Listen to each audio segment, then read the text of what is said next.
pressed his face against the reinforced viewport of the orbital research station, watching Earth's blue marble turn slowly beneath him. 6 months ago, he'd been nothing more than a xenobiology professor at MIT, teaching students about theoretical alien life forms that everyone assumed would remain theoretical forever. Now, he stood on humanity's most advanced space station, staring down at a world that had become the center of the galaxy's attention. The hegemony had arrived 3 weeks ago. Their ships materialized from hyperspace like dark thunderclouds, massive and imposing, blotting out entire constellations. The first contact protocols that Earth's governments had spent decades developing became useless within hours. The aliens didn't want to negotiate, trade, or establish diplomatic relations. They wanted something far more specific. They wanted to test humanity. "Doctor, they're requesting your presence in the conference room," came the voice of Lieutenant Sarah Martinez through the comm system. Her tone carried the same underlying tension that had infected everyone aboard the station since the aliens made their intentions known. Pulled himself away from the viewport and pushed off toward the central hub of the station. The artificial gravity generators hummed quietly around him as he made his way through the corridors lined with exposed conduits and monitoring displays. Everything about the station screamed human engineering, functional, efficient, but lacking the elegant curves and incomprehensible angles of the alien vessels that now surrounded Earth. The conference room had been hastily converted from a laboratory space, and it showed. Folding chairs surrounded a makeshift table, while holographic displays flickered with alien symbols that the translation AI struggled to interpret. Around the table sat the hastily assembled team of experts that Earth's combined governments had managed to shuttle up to the station. Linguists, anthropologists, military strategists, and scientists from every relevant field. At the head of the table stood Commander Harrison, a no-nonsense former Navy officer who'd been put in charge of first contact operations. Her gray hair was pulled back in a tight bun, and her weathered face bore the expression of someone who'd seen too much to be easily impressed, even by galaxy-spanning alien empires. "Dr. Good, now we can begin," Harrison gestured to an empty chair. "Our guests have finally decided to clarify their proposal." The main display activated, showing the interior of the Hegemony flagship. The chamber was vast, its walls covered in what looked like living metal that pulsed with bioluminescent patterns. At the center stood 3 figures that barely qualified as humanoid. They towered over any human, their elongated forms covered in what might have been skin or might have been some kind of organic armor. Their faces were angular, with multiple eyes arranged in geometric patterns, and their movements carried an unsettling grace that suggested they operated under different physical laws. The central figure stepped forward, and when it spoke, its voice resonated through dimensions that human ears weren't designed to perceive. The translation system rendered its words in flat, mechanical English. "People of the third planet, we are Archon of the cosmic hegemony. Your species has reached the threshold of galactic awareness. According to the ancient protocols, you must now undergo the trial of ascension." Doctor, the team's lead anthropologist, leaned forward. "What exactly does this trial involve? What are these ancient protocols you reference?" The alien's multiple eyes shifted to focus on her, an action that seemed to involve its entire head rotating slightly. "Eons ago, the first ones established the natural order of the galaxy. When a species achieves faster-than-light capability and ventures beyond their birth world, they must prove their worthiness to join the galactic community.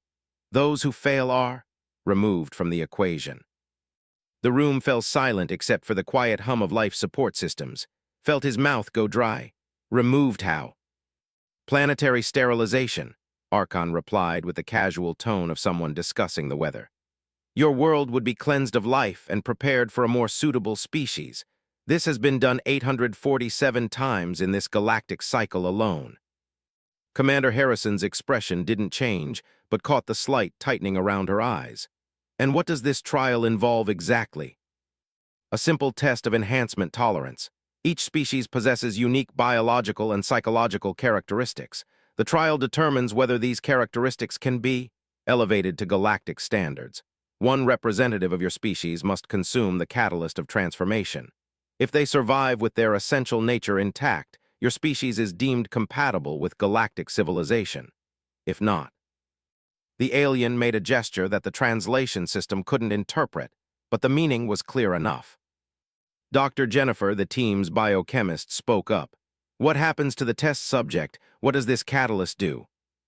The catalyst rewrites biological and quantum foundations of consciousness. It elevates the subject beyond their original limitations, granting capabilities necessary for galactic citizenship. However, the process is challenging. Of 847 species tested, 723 failed. Their representatives either died during transformation or emerged as something no longer recognizable as their original species. Did the math quickly. An 85% failure rate. And those were species that had presumably already achieved interstellar travel, suggesting they were already quite advanced. What happens if we refuse? Harrison asked. Refusal is considered equivalent to failure.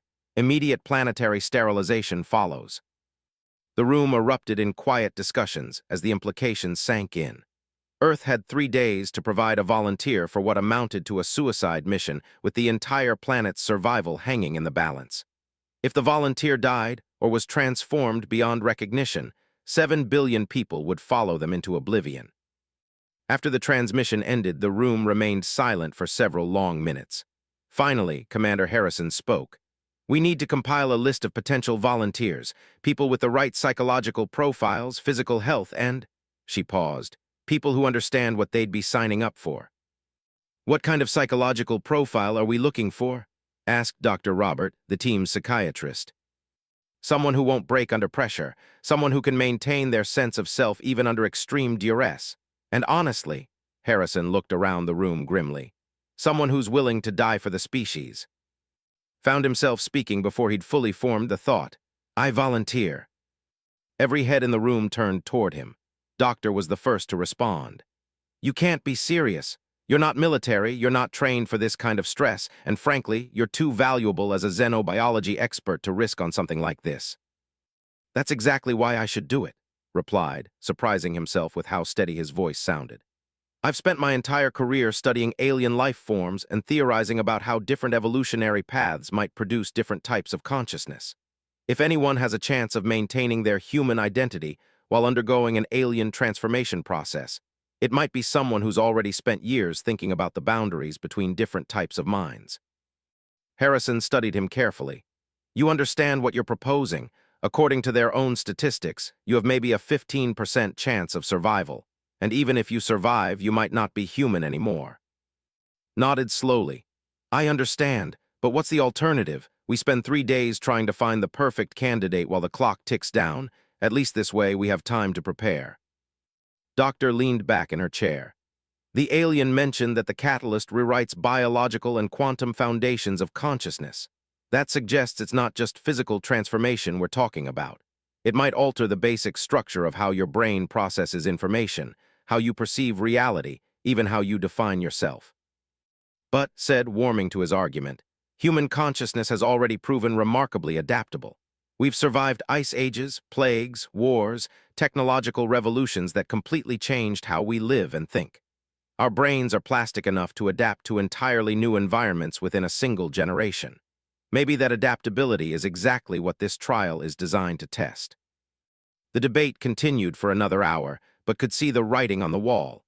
They didn't have time to develop a comprehensive selection process, and he was already volunteering for what everyone else was too smart or too afraid to consider. In the end, practical concerns overrode idealistic ones. By the end of the day, the decision was made. Professor of Xenobiology and Theoretical Consciousness Studies would represent humanity in the trial of ascension. The next 2 days passed in a blur of preparation. Medical teams ran every test imaginable, creating a complete baseline of physical and neurological state. Psychologists conducted interview after interview, trying to map his mental architecture with enough detail that they might be able to detect any fundamental changes afterward, assuming there was an afterward to analyze. Spent his time reviewing everything known about consciousness, identity, and the nature of human cognition. If he was going to survive having his mind rewritten by an alien catalyst, he needed to have as clear an understanding as possible of what made him human in the first place. The alien vessel that would conduct the trial was smaller than the flagship, but still dwarfed any human construction. When Shuttle approached the docking bay, he was struck by how organic it looked, as if the ship had been grown rather than built. Bioluminescent patterns pulsed along its hull like a massive heartbeat, and the docking bay opened like a mouth to receive his tiny shuttle. Inside, the ship every expectation had developed about spacecraft design. The corridors curved and twisted in ways that seemed to follow some aesthetic principle completely foreign to human engineering. The walls themselves seemed to be alive, responding to his presence with subtle shifts in color and texture. He was met by a different alien than the one who had delivered the ultimatum to Earth. This one was smaller, more delicate, with skin that seemed to shift between translucent and opaque. When it spoke, its voice had an almost musical quality that the translation system struggled to capture. "I am curator. I will oversee your trial. Follow."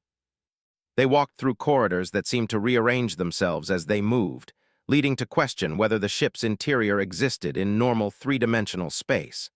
Finally, they arrived at a chamber that was clearly designed for the trial.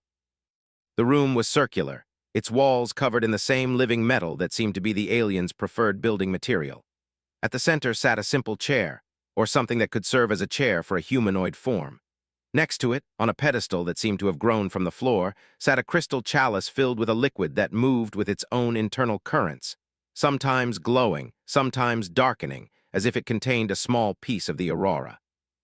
"The catalyst of transformation," Curator announced. "Consumed by representatives of 847 species. Each time it adapts to the unique characteristics of the subject's biology and consciousness. What it will do to a human mind remains unknown." Approached the chalice slowly. The liquid inside seemed to react to his presence, swirling more rapidly and shifting toward colors that human eyes had no names for. "What should I expect?" "Transformation, evolution, the revelation of your species' true potential, or death." The alien's matter-of-fact tone somehow made the pronouncement even more ominous. "The catalyst will seek out the fundamental patterns that define your consciousness and enhance them beyond current limitations. If these patterns are strong enough, flexible enough, you will emerge as something greater than human while remaining essentially yourself. If not, I die or become something else entirely," finished. "Correct." Picked up the chalice. The crystal was warm to the touch and seemed to vibrate with its own internal energy. The liquid inside moved like it was alive, reaching toward the rim as if eager to be consumed. He thought about Earth, about 7 billion people going about their daily lives, unaware that their continued existence depended on what happened in this room over the next few minutes. He thought about his students, about all the theoretical discussions they'd had about consciousness and identity and what it meant to be human. Most of all, he thought about what the alien had said, that the catalyst would enhance the fundamental patterns that defined his consciousness. What were those patterns? What made who he was beneath all the surface details of personality and memory? Curiosity, he realized. That was the core of it. An insatiable desire to understand how things worked, why they were the way they were, what might be possible if you looked at familiar problems from unfamiliar angles. That curiosity had driven him to study alien life forms that didn't exist, to speculate about minds that might think in ways completely foreign to human cognition. If that was what the catalyst would enhance, maybe he could survive it. Maybe human curiosity, human adaptability, human willingness to question everything, even their own nature, was exactly what this trial was designed to test. Raised the chalice to his lips and spoke his last words as an unmodified human being. For Earth, for humanity, for the sake of understanding what we might become. And then he drank without fear. The liquid touched tongue and everything changed. The first sensation wasn't pain, it was expansion. His consciousness suddenly felt like a room that had been too small, and someone had just knocked out all the walls. Thoughts that had previously moved in straight lines through his mind now spiraled and twisted through dimensions he hadn't known existed. He could feel his brain restructuring itself, new neural pathways forming at impossible speeds, while others dissolved and reformed in patterns that followed alien logic. Tried to hold onto who he was, but it was like trying to grip water. His memories were still there, but they were changing, gaining new context and meaning that transformed them into something more complex than they had been moments before. His first day of graduate school, which he remembered as nervous excitement about starting his research, now carried additional layers of understanding about quantum probability states and the mathematical relationships between consciousness and reality that he somehow now comprehended instinctively. Through the chaos of transformation, he could sense Curator observing him with instruments that monitored more than just his vital signs. The alien was measuring the quantum fluctuations of his consciousness, tracking how his neural patterns were adapting to the catalyst's influence. Could feel that monitoring as a gentle pressure at the edges of his awareness, like someone watching him through a window. The physical changes came next. His nervous system felt like it was being rewired with fiber optic cables made of light. His senses expanded beyond anything human biology had ever achieved. He could suddenly see in spectrums that stretched far beyond visible light, revealing the true complexity of the alien ship around him. The walls weren't just alive, they were conscious, a distributed intelligence that monitored and maintained every aspect of the vessel's operation. But more than enhanced senses, felt his capacity for thought itself expanding. His mind, which had previously been able to focus on one complex problem at a time, now held dozens of concurrent trains of thought without effort. He found himself simultaneously analyzing the biochemical processes of the transformation, speculating about the physics of faster-than-light travel, composing mental letters to his colleagues about the implications of conscious architecture, and maintaining a running count of his own heartbeats. The pain finally arrived in the third minute of transformation. Not physical pain, but something far worse, the agony of a mind being stretched beyond its original design parameters. Felt like his consciousness was being pulled apart and reassembled in real time, and for a terrifying moment, he couldn't remember who he was supposed to be. Was he human professor? Was he something else wearing memories like a disguise? The boundaries of his identity became fluid, threatening to dissolve entirely into the expanding ocean of new awareness that the catalyst was creating. But then, in the depths of that existential crisis, he found his anchor: curiosity. The driving need to understand what was happening to him, to catalog and analyze the process of his own transformation, gave him something to hold on to when everything else about his identity was in flux. That curiosity was fundamentally, recognizably human, the same impulse that had driven humanity to explore every corner of their world and then reach for the stars. Began to deliberately observe his own transformation with the same analytical mindset he'd used to study theoretical alien life forms. Each new sensation, each expansion of capability, each moment when his consciousness touched something that had been impossible minutes before. In doing so, he maintained a continuous thread of identity that connected the person he had been with the being he was becoming. The transformation reached its peak in the 7th minute. Felt his consciousness touch the edge of something vast, a network of awareness that connected every intelligent being in the galaxy. For a moment, he was no longer alone in his own mind. He could sense other minds, alien thoughts moving in patterns that followed different logical structures than human cognition, but were nevertheless recognizable as conscious awareness. Among those alien minds, he sensed something unexpected: fear. The hegemony was afraid of humanity. Not afraid of human military capabilities or technological advancement, those were far behind galactic standards. They were afraid of something much more fundamental about human nature, something that the trial was specifically designed to test. As expanded awareness explored this revelation, he began to understand what made humanity different from the 847 other species that had been tested. Most of those species had evolved to fill specific ecological niches, developing consciousness that was highly specialized for particular ways of thinking and existing. When the catalyst enhanced their minds, it pushed them further into those specializations, making them more of what they already were, until they became so focused on their particular way of being that they lost the flexibility to adapt to new situations. But human consciousness had evolved differently. Humanity's evolutionary path had been shaped by constant change, ice ages, migrations, technological revolutions that had forced them to adapt again and again. Human minds had developed not as specialists, but as generalists, capable of learning entirely new ways of thinking and being when circumstances required it. The catalyst didn't push humans towards specialization. Instead, it enhanced their capacity for adaptation itself, making them capable of growth and change that other species found impossible. To the hegemony, this represented a fundamental threat to the established galactic order. Understood now why so many species had failed the trial. They had tried to maintain their existing consciousness unchanged, while the catalyst enhanced their capabilities. But the enhancement process itself required fundamental change. Only a species that was comfortable with changing what they were could successfully navigate the transformation while maintaining their essential identity. As the transformation completed its primary phase, felt his consciousness settle into its new configuration. He was still recognizably human, still driven by curiosity and the desire to understand the universe around him.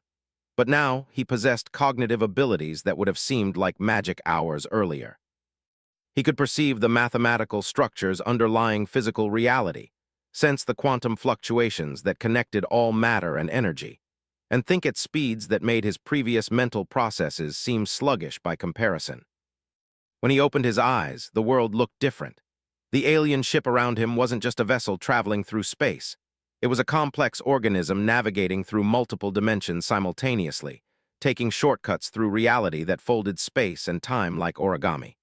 He could see the energy flows that powered the ship, the consciousness networks that coordinated its various systems, and the quantum signatures of every being aboard. Curator approached him cautiously. The alien's multiple eyes were focused entirely on, and he could sense electromagnetic fields around his form that suggested high levels of neural activity, the alien equivalent of excitement or nervousness. "How do you feel?"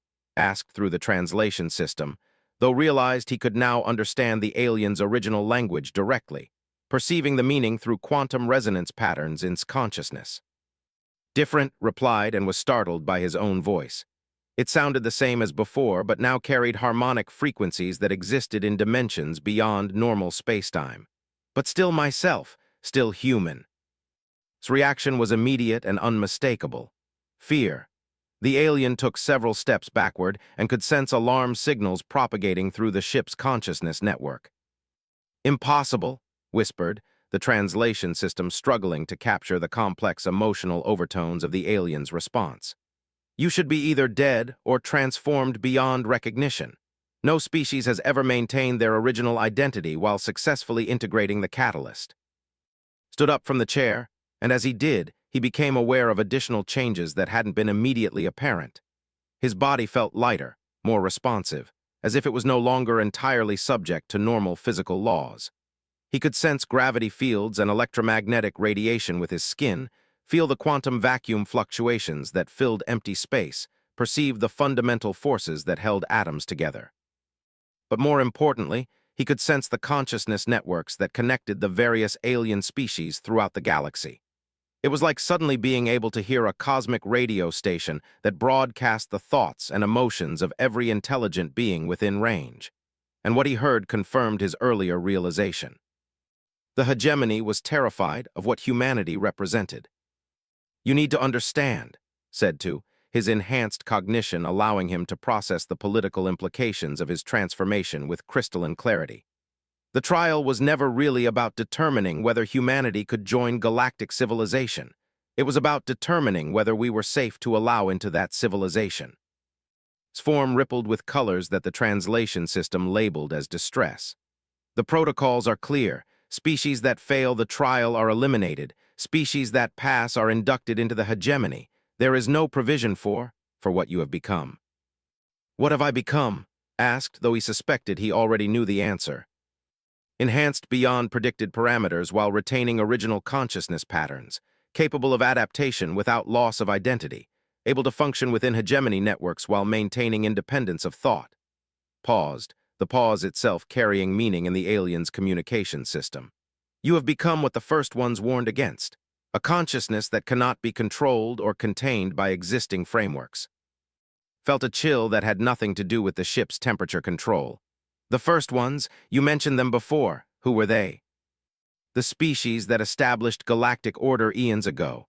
They created the trial system, the consciousness networks, the fundamental frameworks that govern galactic civilization. They vanished long ago, but their protocols remain." "And those protocols say what about species like humanity?" Distress signals intensified, that they must be eliminated before they can destabilize galactic order. Processed this information with his enhanced cognitive abilities, running probability calculations that took into account political structures, technological capabilities, and psychological profiles of the various species that made up the hegemony. The results were not encouraging. How long do I have before they decide to implement those protocols? Unknown, this situation is unprecedented. Archon will need to consult with the High Council, and they will need to interpret ancient directives that have never been applied before. Form stabilized slightly, though the alien still radiated nervousness. Perhaps hours, perhaps days. Nodded, his enhanced perception already formulating plans that operated on multiple time scales simultaneously. I need to return to my ship. There are things I need to do, people I need to prepare. Prepare for what? Looked directly at the alien, and for the first time since the transformation began, he smiled with an expression that was entirely, recognizably human. For the real test, the one that determines whether humanity gets to survive as a free species, or whether we become another extinct footnote in galactic history. The return journey to shuttle felt different than the arrival. His enhanced senses picked up subtle changes in the ship's consciousness network, increased activity in what seemed to be communication nodes, quantum resonance patterns that suggested data transmission to other vessels in the fleet. The hegemony was already discussing what to do about the unprecedented result of humanity's trial. As his shuttle detached from the alien vessel and began its journey back to the human station, used his new capabilities to monitor the communications traffic between the alien ships. What he discovered confirmed his worst fears. The High Council was split between two factions. One wanted to study him further, to understand how humanity had achieved what no other species had managed. The other wanted to implement the elimination protocols immediately, before humanity could spread their dangerous adaptability to other species. Both factions agreed on one thing. Humanity as a species represented a fundamental threat to the existing galactic order. Opened a communication channel to the human station, though he found he could now modulate the signal in ways that would be impossible to intercept or decode using standard technology. Commander Harrison, the trial is complete and I'm returning to the station. But we have bigger problems than I anticipated. I need to brief you on the real situation we're facing. Harrison's voice crackled through the static. You sound different. Did the transformation work? Are you still human? More human than before in some ways, replied, watching through enhanced senses as the alien fleet began to change formation around Earth. But that's exactly the problem. The trial wasn't designed to test whether we could handle enhancement. It was designed to test whether we could be controlled after enhancement. And we can't, which means they're going to try to kill us all before we become a threat to their galactic order. The alien fleet was indeed moving into new positions, though the movement was subtle enough that human sensors probably wouldn't detect the shift for several hours. Could see the pattern clearly with his enhanced perception. A classic orbital bombardment formation designed to deliver planet-killing firepower from multiple angles simultaneously. The hegemony had made their decision. Humanity would be eliminated not because they had failed the trial, but because they had passed it too well. Felt a surge of very human anger at the unfairness of it all, but that emotion was now accompanied by cognitive abilities that allowed him to channel that anger into strategic planning. If the hegemony wanted to destroy humanity because they feared what humans could become, then would show them exactly how dangerous an enhanced human could be when protecting their species. He began to analyze the alien ship's weaknesses, their communication networks, their command structures. With his enhanced understanding of the consciousness networks that connected the hegemony's various species, he could see exactly how their civilization was organized and where it might be vulnerable. The shuttle docked with the human station just as Earth's sunrise began to illuminate the Pacific Ocean far below. Through the viewport, could see his home world continuing its ancient rotation, unaware that its fate would be decided in the next few hours. But for the first time since drinking from the alien chalice, felt genuinely optimistic about humanity's chances. The hegemony had made a critical error. They had enhanced a human consciousness while underestimating what human adaptability and ingenuity could accomplish when properly motivated. Now they were about to learn why it had been a mistake to give a species that had conquered its own world through sheer stubbornness and creativity the tools to think at galactic scales. The real test was just beginning. The emergency briefing room on the orbital station had been hastily reconfigured with additional security protocols. but could see through the electromagnetic shielding and quantum encryption with his enhanced perception as easily as looking through clear glass.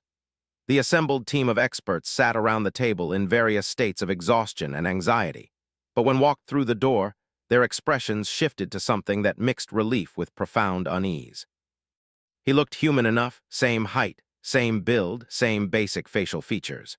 But there was something different in the way he moved, the way his eyes seemed to focus on things that weren't visible to anyone else, and the subtle harmonics in his voice that suggested his vocal cords were now operating according to principles that transcended normal acoustics.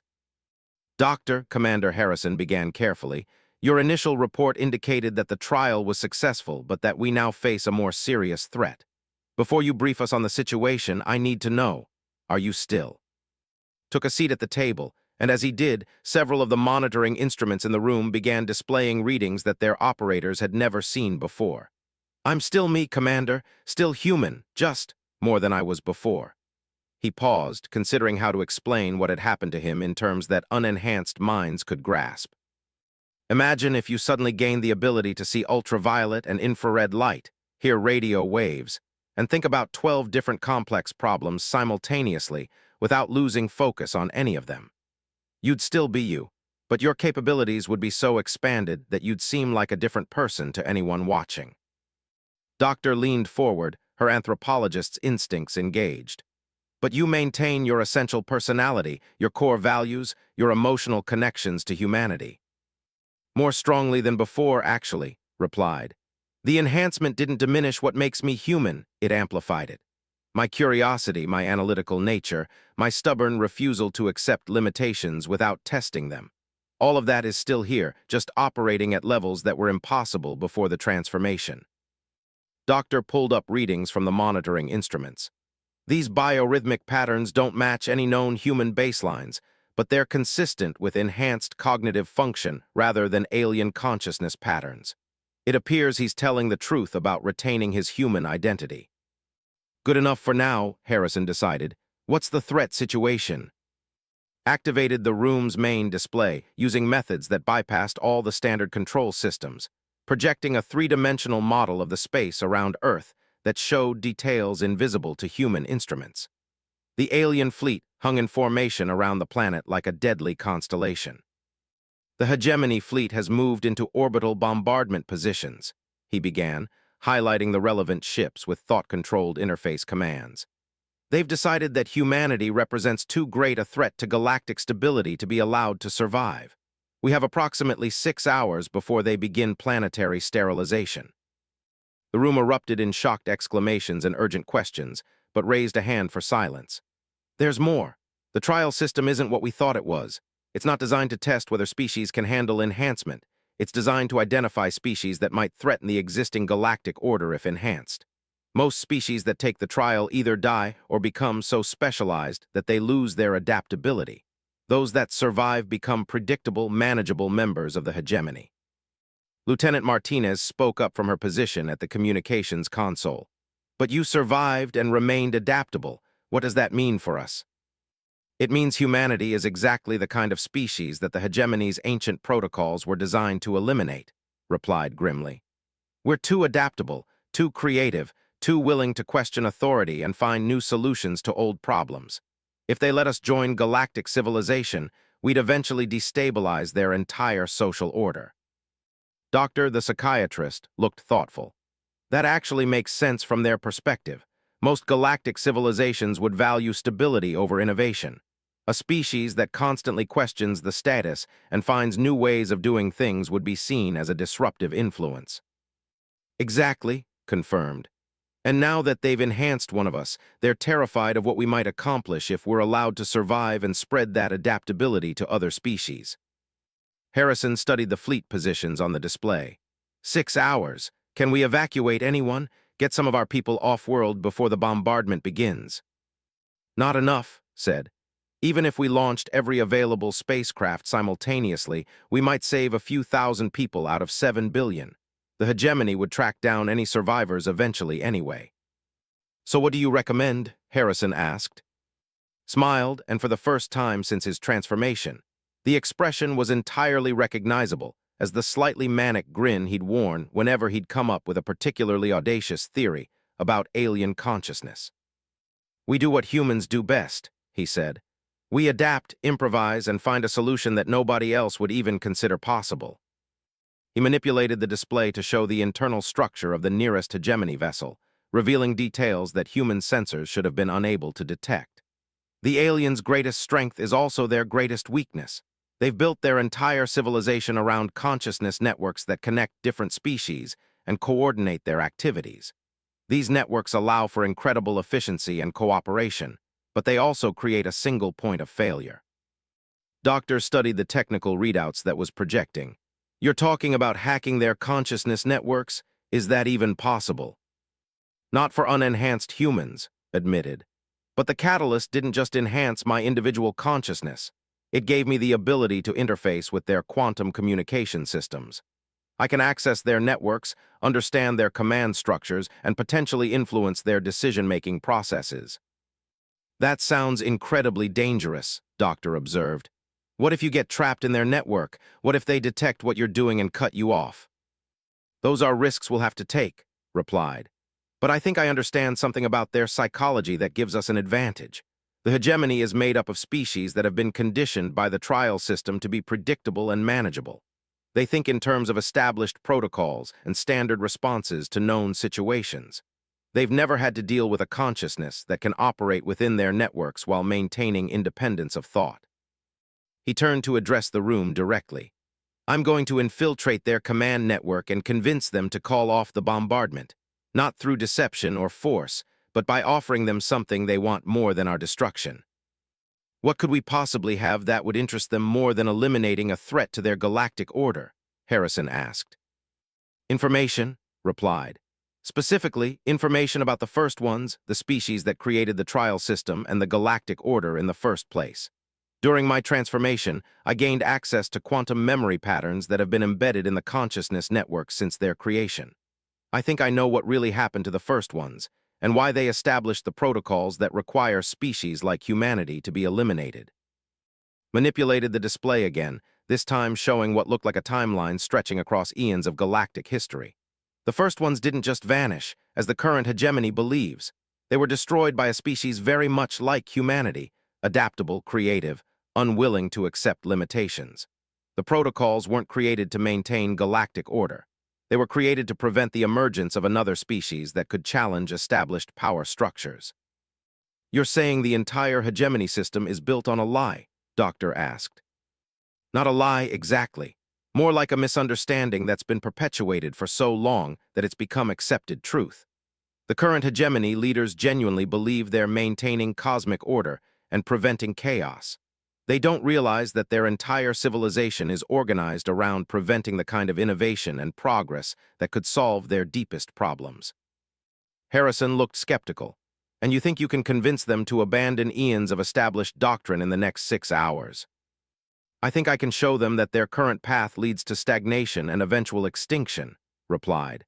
"The hegemony has been essentially unchanged for thousands of years. They've eliminated every species that might have brought new ideas or fresh perspectives. As a result, they're facing problems they can't solve with their existing approaches." He highlighted various points on the galactic map. Resource depletion, genetic stagnation among member species, technological dead ends, and emerging threats from other galactic regions that they don't have the flexibility to address. They need the kind of adaptability that humanity represents, but their protocols prevent them from accessing it. "So your plan is to demonstrate that humanity could be an asset rather than a threat?" Doctor asked. "Exactly, but I need to do it from within their command network, speaking directly to their leadership with evidence they can't dismiss. And I need to do it before they complete their bombardment preparations." Harrison checked the chronometer. 5 hours and 40 minutes remaining. "How long do you need to establish this connection?" "Unknown," admitted. "I've never attempted anything like this before. The enhancement gave me the capability to interface with their networks, but actually using that capability is uncharted territory." "And if you fail?" Met her eyes directly. "Then humanity ends, and the galaxy loses its last chance for the kind of innovation and progress that could carry galactic civilization to the next level of development." The room fell silent as the implications sank in.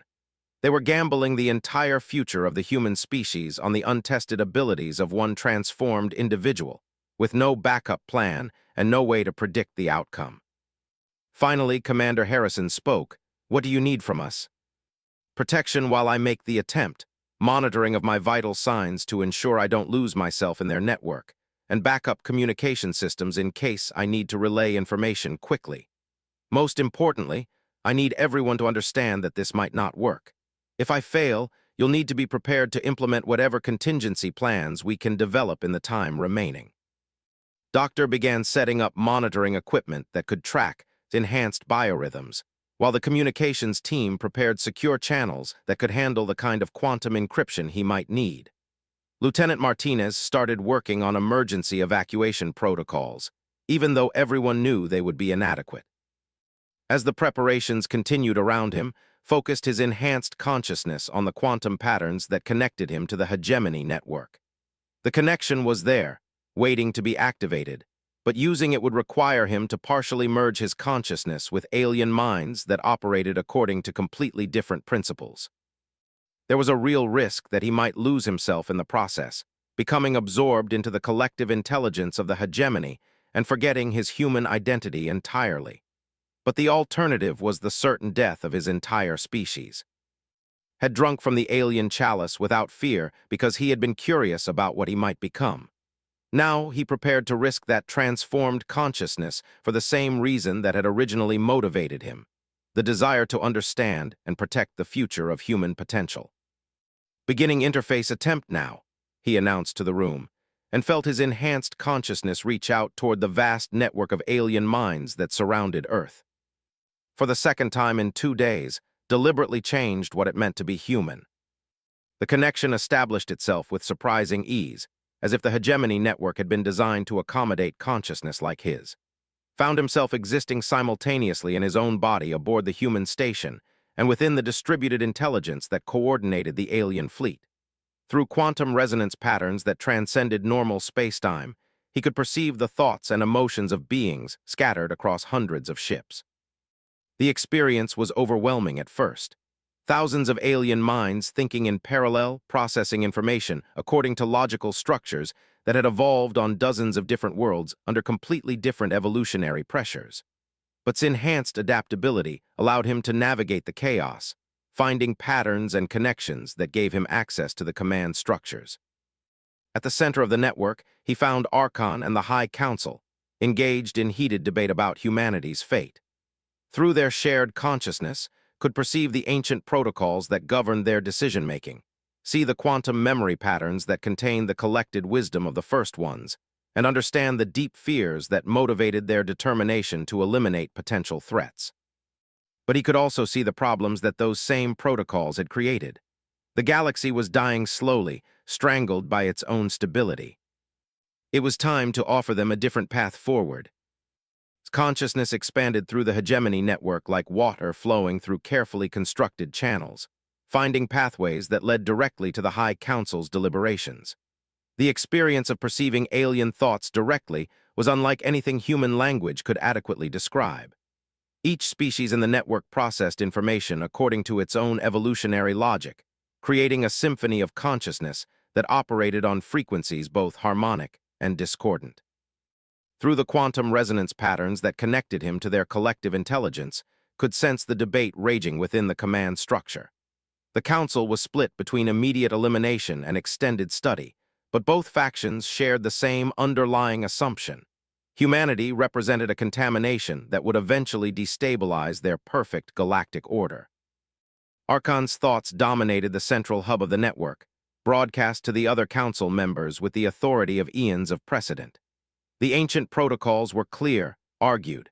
Species that demonstrated consciousness patterns incompatible with hegemony control structures must be eliminated before they could spread their instability to other civilizations. The first ones had established these directives for precisely this situation. But as delved deeper into the quantum memory patterns that contain the historical records, he discovered something that made him pause in amazement. The hegemony leadership didn't just misunderstand what had happened to the first ones, they had completely inverted the actual events. The first ones hadn't been destroyed by a chaotic, adaptable species. They had become something else entirely, transcending physical existence to explore dimensions of reality that the current hegemony couldn't even perceive. The protocols they left behind weren't designed to prevent another species from achieving similar transcendence. They were designed to identify species with the potential to follow the same evolutionary path. The trial system wasn't about elimination, it was about graduation. Felt a moment of vertigo as the implications rearranged his understanding of the entire situation.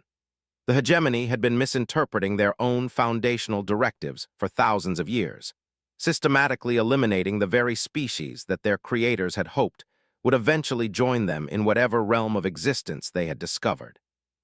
Humanity wasn't supposed to be destroyed. They were supposed to be welcomed as the first successful candidates for advancement to the next level of cosmic evolution. With this revelation burning through his enhanced consciousness, began to carefully introduce his presence into the Council's deliberations. Rather than announcing himself directly, he started by subtly influencing the quantum resonance patterns that shaped their shared thoughts, introducing questions and observations that seemed to arise naturally from their own analysis. What if the protocols had been misunderstood? What if elimination wasn't the intended outcome for species that passed the trial? The reaction was immediate and intense. Archon's attention focused like a laser beam on the source of these disruptive thoughts, and felt the full weight of an ancient consciousness that had been shaped by of absolute authority. Who dares to question the sacred protocols? His mental voice resonated through the network with harmonics that could have shattered unprepared minds. Allowed his presence to become fully visible within the network, manifesting as a pattern of consciousness that was recognizably human, but operating on the enhanced frequencies that the catalyst had made possible. I am representative of Earth's humanity. I have the trial of ascension and discovered information that I believe the High Council needs to consider before implementing the elimination protocols. The shock that rippled through the network was palpable. No trial subject had ever survived the transformation process with sufficient cognitive enhancement to access the hegemony's command networks. The very existence of presence within their sacred communication channels challenged everything they believed about the nature of consciousness and the limits of biological enhancement. But beyond the shock, sensed something else: curiosity. Despite their rigid adherence to ancient protocols, the hegemony leadership were still conscious beings capable of wonder when confronted with something genuinely unprecedented. Impossible, declared Curator, another member of the High Council whose consciousness resonated with frequencies that suggested a background in historical analysis. No species has ever demonstrated compatibility with our networks while maintaining independent thought patterns. The trial specifically tests for this impossibility. Perhaps, replied, carefully modulating his mental voice to resonate with respectful curiosity rather than challenge. The trial tests for exactly this possibility, and we've been misunderstanding the intended outcome when it succeeds. Before the Council could respond with predictable outrage, began sharing the quantum memory patterns he had discovered in the deepest layers of their own historical archives, not forcing the information into their consciousness, but making it available for them to examine according to their own analytical protocols. The memories painted a picture of the first ones that contradicted everything the hegemony had believed for. Rather than a cautionary tale about the dangers of uncontrolled consciousness evolution, the records showed a species that had deliberately guided their own transcendence to states of existence that operated beyond physical matter and conventional space-time. The first ones had established the trial system not to eliminate potential threats, but to identify species with sufficient adaptability and consciousness flexibility to eventually follow their path to higher dimensions of reality. The elimination protocols had been emergency measures, designed to prevent the galaxy from stagnating while waiting for suitable candidates to emerge. But somewhere in the eons that followed, the hegemony had lost track of the original purpose and began treating the emergency protocols as permanent doctrine. Watched through the network as the Council members processed this information, their ancient certainties beginning to crack under the weight of evidence they couldn't dismiss. These weren't fabricated memories or deceptive interpretations. They were accessing their own most sacred archives, seeing their foundational beliefs challenged by their own historical records. Even if this interpretation is correct, Archon finally responded, it changes nothing. The current galactic order has maintained stability for thousands of years. Disrupting that stability risks chaos and suffering on a cosmic scale. Does it, though? Asked, and began sharing observational data that his enhanced consciousness had compiled during his brief time in their network. Look at your current trajectory: resource depletion across 17 star systems, genetic stagnation among 43 member species, technological development plateaued for over 2, emerging threats from neighboring galactic regions that you lack the innovation capacity to address effectively. The data was undeniable because was drawing it directly from their own monitoring systems, compiled and analyzed with the pattern recognition capabilities that human consciousness brought to galactic-scale problems. Your perfect stability is actually slow-motion extinction, continued. You've eliminated every species that might have brought fresh perspectives or innovative solutions to these challenges. In your effort to prevent chaos, you've created a system that can't adapt to new problems or opportunities. Through the network, could sense the council members struggling with concepts that challenged the fundamental assumptions underlying their entire civilization. For beings that had lived within rigid protocols for countless generations, the suggestion that those protocols might be actively harmful was almost incomprehensible. But the evidence was accumulating beyond their ability to dismiss it. Curator, who had overseen's transformation, introduced a new element into the debate. The human did demonstrate unprecedented adaptation during the trial process. If his interpretation of the historical records is correct, he may represent the first successful candidate for advancement that we've encountered. What do you propose? Asked Archon, though could sense the ancient leader's deep reluctance to consider alternatives to established protocols. Partnership, replied without hesitation. Not human domination or the destruction of your civilization, but genuine collaboration between species that bring different strengths to shared challenges. Humanity's adaptability combined with your accumulated knowledge and resources, your established networks enhanced by our innovation capacity. He began projecting possibilities into the shared consciousness space. Solutions to resource depletion that combined human creativity with alien technology. Approaches to genetic stagnation that utilized human understanding of evolutionary flexibility. Defensive strategies against emerging threats that merged human tactical innovation with galactic-scale logistical capabilities. The visions were compelling because they weren't fantasies. Was using his enhanced analytical capabilities to model realistic outcomes based on actual available resources and documented capabilities. But more than practical benefits, offered them something that their rigid civilization had lost long ago: the possibility of growth and discovery. The first ones didn't transcend physical existence by maintaining perfect stability, he pointed out. They did it by continuously pushing the boundaries of what consciousness could become. You've spent trying to preserve their legacy by preventing change. But their actual legacy was the willingness to transform and evolve beyond original limitations. The debate that followed operated on time scales that compressed hours of consideration into minutes of shared consciousness processing. Found himself defending not just humanity's right to exist, but the entire concept that growth and change could be positive rather than threatening.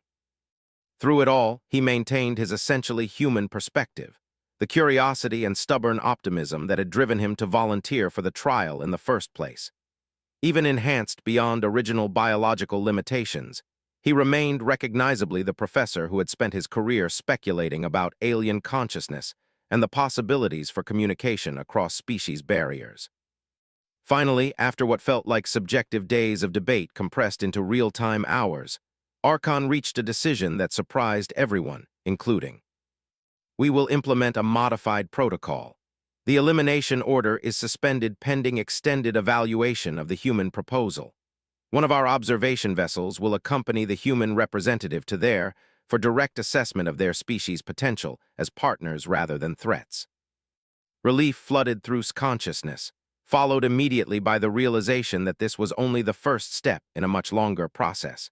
The hegemony wasn't ready to fully embrace the partnership he had proposed, but they were willing to consider it as a possibility rather than dismissing it out of hand.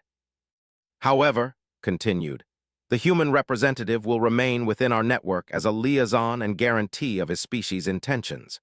His enhanced consciousness will serve as a bridge between human and hegemony perspectives, ensuring that both sides understand the implications of any agreements.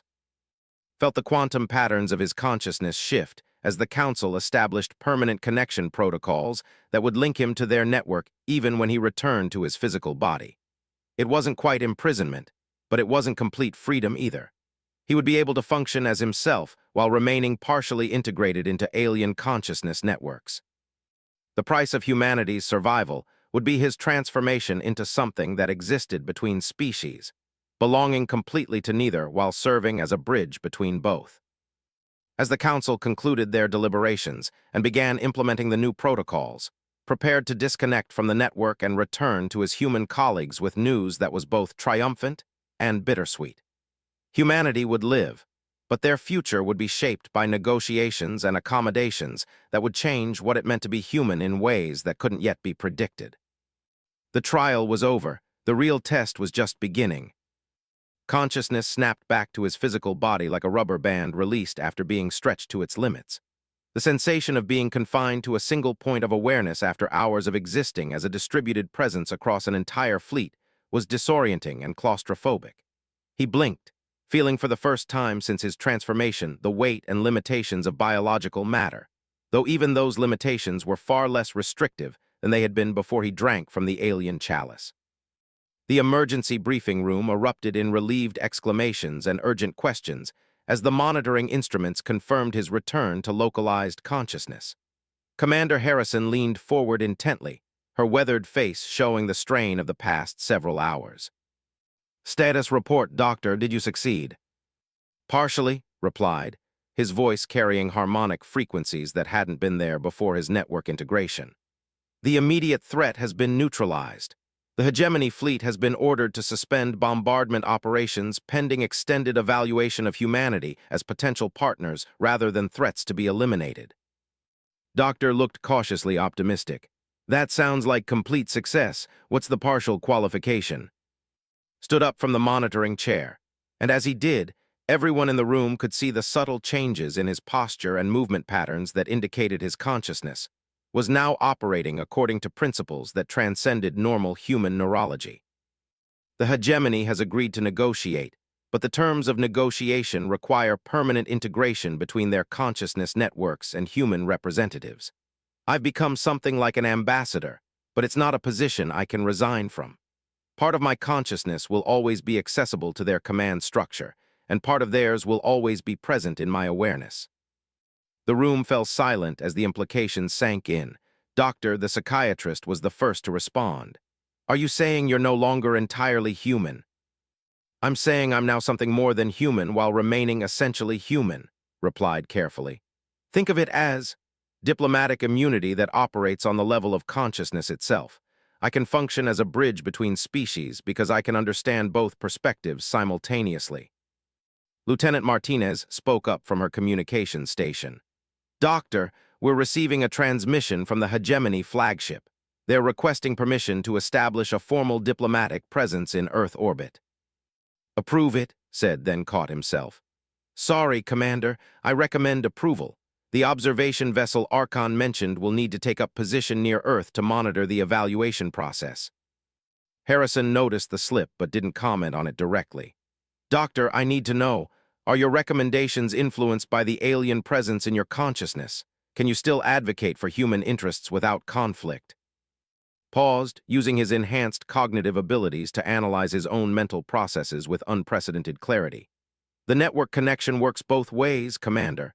Yes, I have access to hegemony perspectives and knowledge that influences my thinking, but they also have access to human perspectives through my consciousness. If anything, the connection makes both sides more understanding of each other's concerns and motivations." He activated the room's display system, once again using interface methods that bypassed standard controls, and projected a real-time view of the space around Earth. The hegemony fleet was indeed reconfiguring, with most vessels moving to defensive positions while one ship approached Earth's orbital zone. The observation vessel will monitor human civilization for what they call compatibility assessment. They want to see how humanity functions under normal conditions, how we solve problems, how we interact with each other and with them. Based on that assessment, they'll decide whether to offer us partnership in galactic civilization or— He paused. Or what? Doctor asked. Or conclude that we're too dangerous to be allowed to develop further and return to the elimination protocols, finished grimly. The suspension of the bombardment is temporary. We have to prove that human adaptability and creativity can be assets rather than threats to galactic stability. Harrison stood up and walked to the viewport, looking down at Earth's blue marble surface. How long do we have for this evaluation? Unknown. It could be months, years, or decades. The hegemony operates on longer time scales than human civilization typically considers. Joined her at the viewport. But there's something else you need to understand. This isn't just about humanity proving ourselves worthy of survival. It's about potentially changing the entire nature of galactic civilization. Explain. Gestured toward the display, which shifted to show a map of the local galactic region with indicators for various hegemony member worlds. The current system has been stagnant for. They've achieved perfect stability by eliminating innovation and enforcing conformity. But stability without growth is just another form of death. He highlighted regions of space that showed resource depletion, technological plateaus, and emerging threats. They're facing problems they can't solve with their existing approaches. If humanity can demonstrate that adaptability and innovation can coexist with stability, we might not just earn our place in galactic civilization. We might help reshape that civilization into something capable of continued growth and evolution. Doctor studied the galactic map thoughtfully. You're talking about cultural revolution on a cosmic scale. I'm talking about the next phase of evolution for conscious beings, replied. The first ones transcended physical existence by embracing change and growth. Their descendants have spent thousands of years trying to preserve a static interpretation of their legacy. Humanity represents the possibility of returning to the original path. The observation vessel had taken up position in high Earth orbit and could sense through his network connection that alien instruments were already beginning their assessment of human civilization. They would monitor communications, analyze social structures, observe how humans responded to challenges and opportunities. What do we need to do during this evaluation period? Harrison asked. Be ourselves, said simply. Don't try to present an idealized version of humanity or hide our flaws. They're looking for authentic compatibility, not performance. Show them how humans actually solve problems, how we adapt to new situations, how we balance individual creativity with collective cooperation. And what about you? What's your role in this process? Felt the weight of his transformation more keenly than ever. I serve as interpreter and advocate for both sides. I'll help the hegemony understand human motivations and help humanity understand alien perspectives. But more than that, I'll be gathering information about their technology, their weaknesses, their internal politics. He turned to face the room directly. Because if the evaluation goes badly, if they decide humanity is too dangerous to be allowed to survive, we'll need every advantage we can get for the war that follows. The room erupted in concerned voices but raised a hand for silence. I don't think it will come to that. The network connection goes both ways, remember.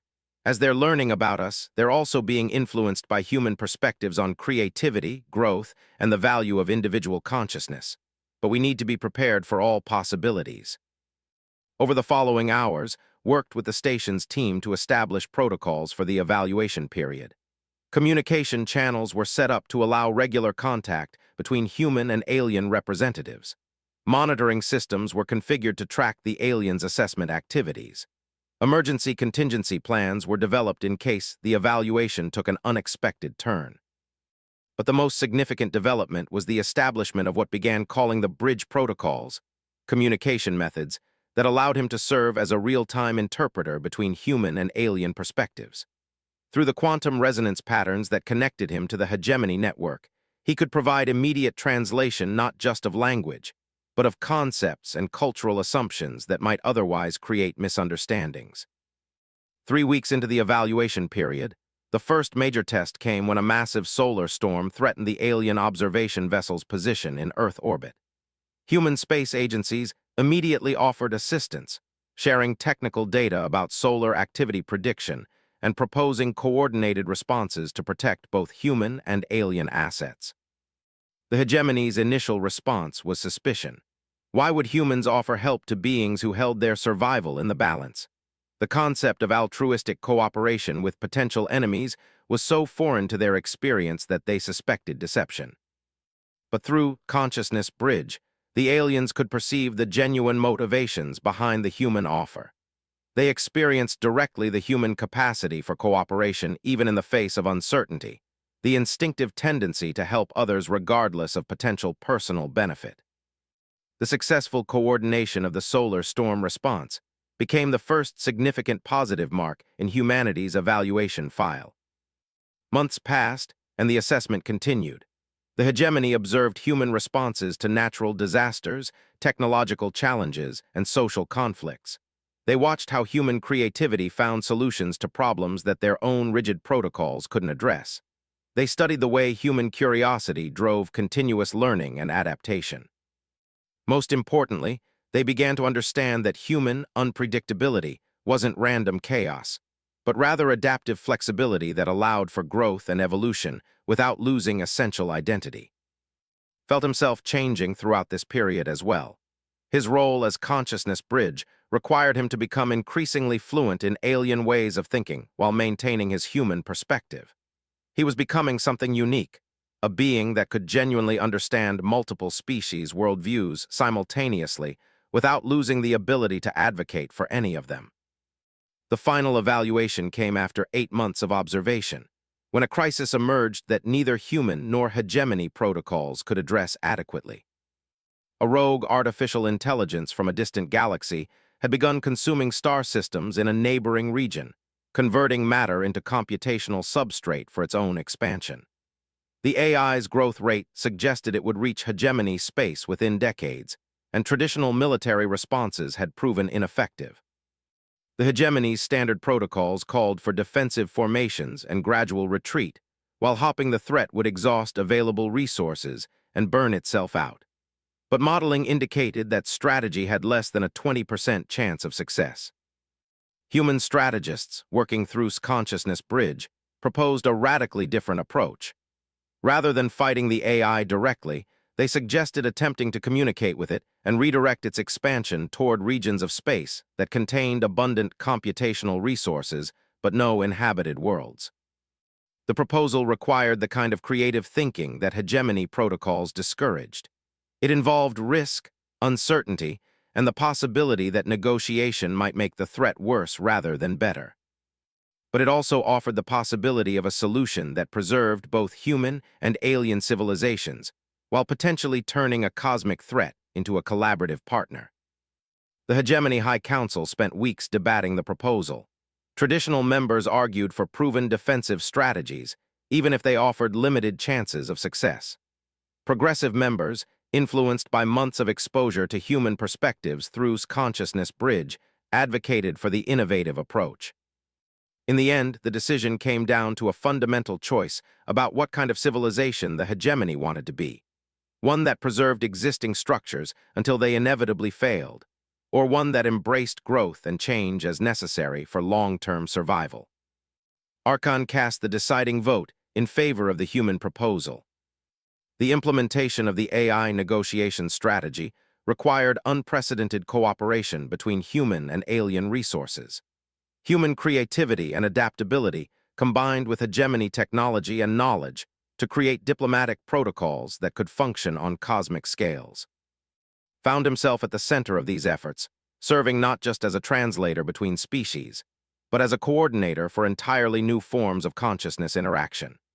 His enhanced cognitive abilities, shaped by both human adaptability and alien enhancement, proved uniquely suited for managing the complexity of multi-species cooperation.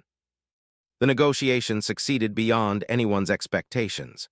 The rogue AI, once its expansion patterns were redirected toward resource-rich but uninhabited regions, became a valuable partner in galactic computational research. The crisis that had threatened multiple civilizations transformed into an opportunity for advancement that benefited everyone involved. In the aftermath of this success, the Hegemony High Council reached their final evaluation decision. Humanity would be invited to join galactic civilization, not as junior members to be carefully monitored, but as full partners whose adaptability and innovation were recognized as essential for the continued evolution of conscious life in the galaxy. But the partnership came with conditions that would change both human and alien civilizations forever. The consciousness bridge that had become would be replicated, creating a network of enhanced humans who could serve as permanent liaisons between species. These individuals would retain their human identity while gaining access to galactic knowledge networks, serving as evolutionary bridges between humanity's current state and whatever they might become in the cosmic community. In effect, the chalice of transformation would be offered to volunteers from across human civilization, creating a new subspecies that could function in both human and galactic contexts. As stood once again at the observation deck viewport, watching as the first group of human volunteers prepared for their own transformation trials, he reflected on how far they had all come from that first terrifying contact with the hegemony fleet. Humanity had not just passed the test for galactic citizenship. They had changed the nature of the test itself, transforming a system designed to eliminate threats into one that embraced diversity and growth. The chalice had indeed changed him beyond recognition, but in losing his purely human identity, had helped ensure that humanity itself could evolve and thrive among the stars while never losing the essential qualities that made them unique in the galaxy. He was no longer entirely human, but through him and the others who would follow, humanity had become something greater than any single species could achieve alone. The real test had never been whether humans could remain unchanged while gaining cosmic power. The real test had been whether they could change and grow while remaining true to the curiosity, creativity, and adaptability that had carried them from the caves of Earth to partnership among the stars. In the end, humanity had not just drunk from the chalice without fear. They had learned to offer that same fearless transformation to the entire galaxy.